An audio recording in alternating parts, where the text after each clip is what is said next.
15 বছরের নাবালিকাকে ধর্ষণের অভিযোগে এক ব্যক্তিকে গ্রেফতার করল শিলিগুড়ি মহিলা থানার পুলিশ। ধৃতের নাম বাপ্পা দত্ত, মালদার গাজলের বাসিন্দা, পেশায় কাপড় ব্যবসায়ী, কাজের সূত্রে শিলিগুড়ির শিব মন্দিরে থাকে সে।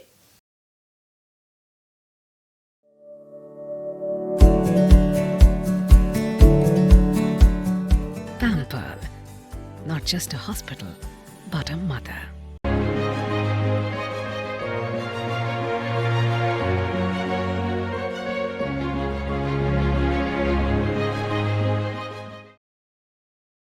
বান্ধবীর মাধ্যমে অভিযুক্ত ব্যক্তির সঙ্গে পরিচয় হয় নাবালিকার।